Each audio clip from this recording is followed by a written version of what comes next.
هنتكلم كده فيديو برضه على السريع للناس اللي هم بيسألوا على الرضاعة الحبيسة. اللهم صل على سيدنا محمد. الرضاعة الحبيسة دي طبعا هنتكلموا على الفوائد بتاعتها. هي ملهاش أي أضرار الصراحة، هي كلها فوائد ماشي، والناس اللي بترضع رضاعة حبيسة عارفة الكلام ده. بس الرضاعة الحبيسة لها شروط. إيه هي الشروط؟ إحنا هنوريكم الشروط دلوقتي أنت إزاي ترضع رضاعة حبيسة. الأول نتكلم كده على السريع إيه هي الرضاعة الحبيسة. الرضاعة الحبيسة ديت لها فوائد للخلفة وفوائد للأم. هنتكلموا كده سريعا على الفوائد بتاعت الخلفة. أول حاجة الفوائد بتاعت الخلفة اللي الأم بتخلي الخلفة ترضع الأم اللهم صل على سيدنا محمد بتطلع عدد كبير من الخلفة معاها ماشي، يعني ممكن تطلع 8 9 10 بسبب الرضاعة الحبيسة. دي ميزة اللي بتخلي الخلفة كتير عندك عند الأم. الميزة الثانية اللي بتطلع احجام الخلفه كلها زي بعضها ماشي، مفيش واحد كبير وواحد صغير، ممكن تلاقي فرق بسيط خالص في واحد ماشي، لكن بتطلعهم كلك احجام واحده بسبب الرضاعه الحبيسه ماشي. دي فوائد، دي الفوائد لايه؟ للخلفه. نخش بقى للفوائد للام في الرضاعه الحبيسه. اول حاجه الام الخصوبه بتاعتها بتبقى حلوه بسبب الرضاعه الحبيسه. ازاي تبقى الخصوبه حلوه؟ اللي الام طول ما الضرع بتاعها فيه لبن كتير ماشي وحاضر معاك، لما تيجي تلقحها بتلاقي عندها خصوبه، لانك انت قافل على الخلفه وتخش هي ترضع بمزاجها، انت اللي بترضعها، انت اللي بتخليها تخش للخلفه، بتلاقي اللبن مالي ضرعها، هنا الخصوبه بترفع بسبب اللبن اللي هو ايه؟ مالي ضرعها دي. ادي ديت ايه؟ ميزه لايه؟ للخصوبه عند الام. الميزه الثانيه اللي هي ما بتعملش التهاب ضرع. مفيش حاجه اسمها التهاب ضرع الام اللي بترضع حبيس. ليه؟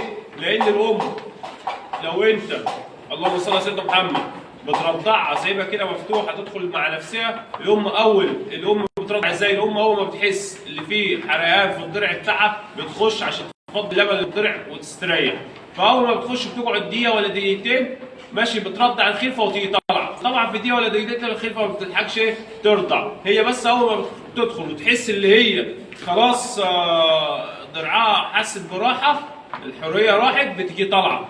خلفه بقى رضعت، خلفه ما رضعتش، المهم هي فكت ايه؟ الالم اللي هو في ضرعها وتيجي طالعه، يبقى كده ايه؟ خلصت نفسها. طبعا ديت ماشي هو دي بقى اللي بيعمل ايه؟ بيعمل التهاب الضلع، لان في لبن بيتحوش بيجي عامل التهاب الضلع. لكن الرضاعه الحبيسه برضه ليها ايه؟ ليها نظام. ازاي مثلا الناس بتقول الرضاعه الحبيسه؟ لا نقفل على الخلفه ونيجي فاتح الام تخش ترضع. طب ما هي الام تخش ترضع ماشي، اول ما تخش هتقعد دقيقه ولا دقيقتين تحس ان هي ارتاحت هتطلع، بس ما فضتش اللبن اللي في الضلع بتاعها. فانا بعمل ايه؟ انا برضع رضاعه حبيسه ماشي عن نفسي، وفي ناس بتعملها ماشي برضه بنفس الطريقه. مش هقول لك انا اللي بعملها لوحدي، لا في ناس كتير بتعملها، وفي ناس بتعمل اللي هي الرضاعه الحبيسه اللي احنا بنقول على بتيجي فاتحه الام داخله دقيقتين وتيجي طالعه وخلص على كده. وفي ناس بتعمل زي ما انا هقول دلوقتي، اللي الام هتخش جوه عند الخلفه بنيجي انا قافل عليها فبسيبها انا بقى براحتي. الناس هتقول لي يا عم ده تدوس على الخلفه والكلام دي، مفيش الكلام ده ماشي. انت تدخل الام وتقفل عليها، هي بتدينا من 4 دقايق، لو هي بترضع دقيقتين مع نفسها انت بتزود لها كمان دقيقتين من عندك انت، بتخلي الخلفه كلها ترضع زي بعضها، لان اللي بيرضع ويشبع بيجي راكب. لو في واحد صغير ولا في عدد كبير بتديله الوقت اللي هو ايه؟ اللي هو يقدر يرضع، وفي نفس الوقت انت بتفضل ايه؟ الضرع ايه؟ بتاع الام خالص. طبعا احنا هنعمل الحركه دي قدامكم بس عشان الفيديو ما يبقاش طويل هندخل الام قدامكم ونوقف الفيديو ماشي، ونفتح ونشغل الفيديو تاني وهي طالعه ماشي. صور كده بقى معايا كده معتز، عندك الام دي مثلا اهي. طبعا عشان الفيديو ما يبقاش طويل ممكن ما ترضاش تخش، هيجينا عاملها كده معانا اهي. في ناس تقول ازاي يا عم اللي انت بتعمله ده؟ مالكش دعوه انت بالايه بنقول. انا اهو دخلت الام عند الخلفه وقفلت عليها ماشي. اللهم صل على سيدنا محمد اهي. هي تقعد تعض في الباب شويه بس هتيجي حنه وتيجي واقفه. وقف كده فيديو معتز وتعالى معايا نصور ام ثانيه. يلا يلا يا جماعه، دي الام الثانيه اهي. نفتح ليه؟ طبعا عشان انا لو سبتها دقيقتين هتدخل لوحدها، بس انا مش هنسيبها عشان برضه الفيديو ما يبقاش طويل اهي. استنى دي الباب واسع هتطلع. يلا قولي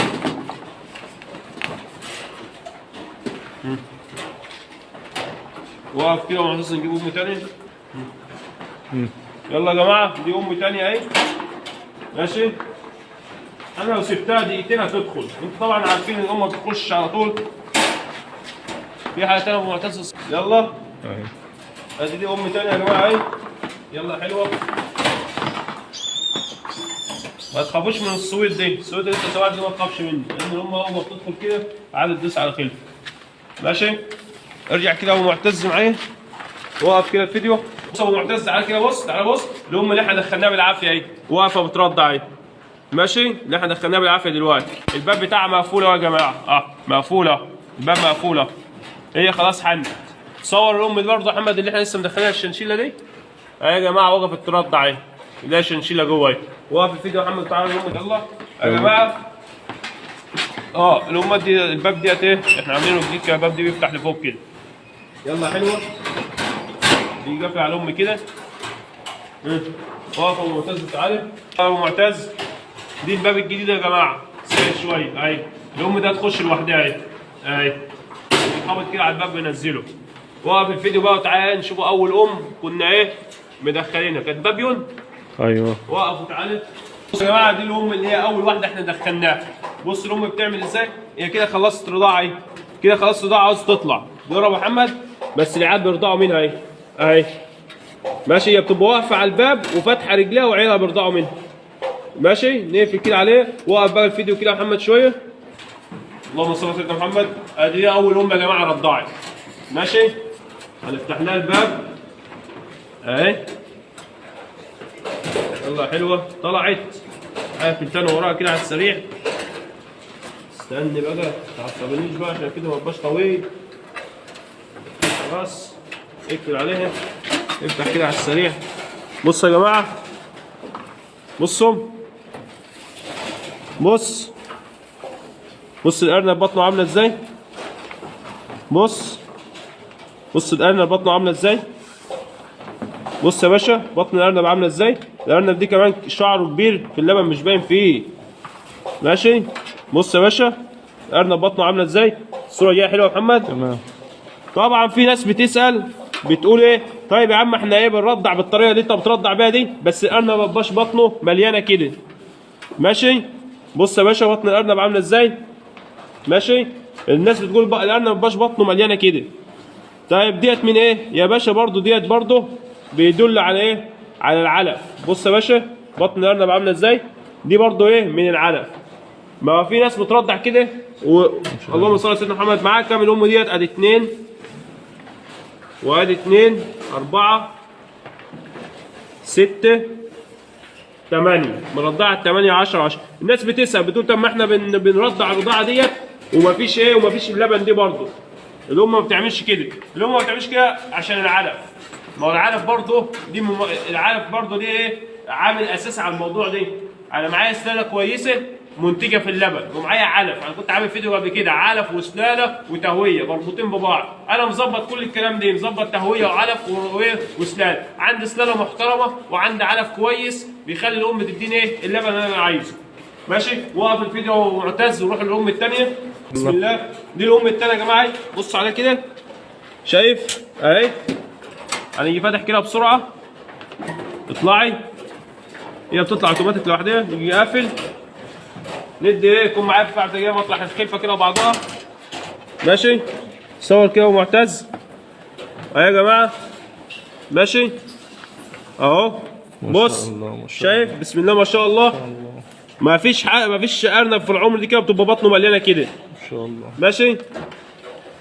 بص يا جماعه اهو. بص بطن الارنب عامله ازاي اهي. بص بطن الارنب عامله ازاي. رشينا عليهم جايين ايه؟ جالبهم كده اهو. ما تخافش عليهم. دي برضه الرضاعه الحبيسه الصح. دي الرضاعه الحبيسه رقم 1. مش الرضاعه الحبيسه افتح والام تخش بمزاجها وتطلع. انا لسه لغايه دلوقتي ما فتحتش على الامهات الثانيه. وشوف الفيديو عدى عليه كام دقيقه. ما تخافش على الارانب. ماشي. والرضاعه الحبيسه برضه انت في ناس بتسال برضه بتقول ما بتديناش الكفاءه دي. وقلت لك علف وسلاله، علف وسلاله وتهويه. انا ظابط عارف حاطط فيه كل العناصر اللي محتاجها الارنب.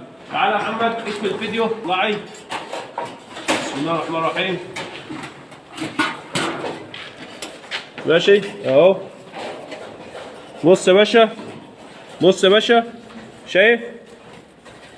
بص يا باشا، ما شاء الله، الله اكبر، الله اكبر، الله اكبر.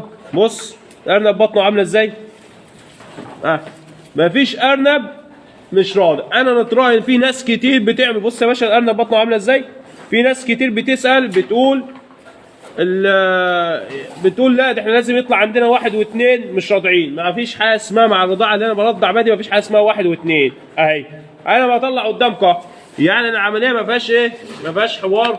اي عدد مع الام بترضعه حلو، اي عدد مع الام بترضعه حلو.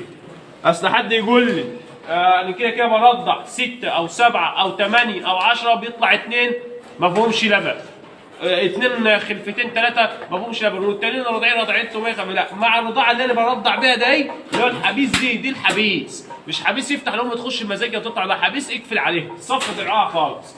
ماشي. وفي ناس برضه بتسال بتقول ما انا بدخل وما فيش. يا جماعه والله الموضوع موضوع علف وسلاله محترمه وتهويه. اقفل ابو معتز وتعالى. يلا الام الثانيه يا جماعه اهي. ماشي. الام بصور كده يا محمد ابو معتز، الام دي بسرعه واقفه على الخلفه اهي، واقفه على الخلفه اهي. تحليه. يلا يلا خلصي. طلعت. انا والله بعمل كده بس عشان الفيديو ما يبقاش طويل عليكم. ماشي اهي. نور ابو معتز، الصوره جايه حلوه كده ابو معتز. تمام. ماشي اهي يا جماعه اهو. انا مش عايز بس اطول عليكم الفيديو اهو. ماشي يا جماعه اهو. يلا عشان الفيديو احنا نسينا واحد مش مشكله. يلا نسينا واحد مش مشكله. تعالى يا باشا الخطبه الثانيه. الام الثانيه اهي واقفه على عيالها برضه. تحليل. اطلعي اطلعي يلا اطلعي. يلا يا باشا اهي يا باشا. ماشي. فيديو طول اصلا. اهي يا باشا شايف؟ بص يا ابو معتز الصوره كده جايه اهي اهي. مش شرط بقى ايه نصورهم بحد. اهي الارنب دي صغير، حجمه صغير شويه عندي، بس مع الرضاعه دي حجمه هيكبر لان هو بص صغير ورضعه بطنه عامله ازاي. لما ايه، لما يرضع بالطريقه ديت هيكبر، هيكبر لما يرضع بالطريقه دي اهو. بص يا باشا شايف؟ الفيديو كده طول صح؟ كام دقيقة كده معاه؟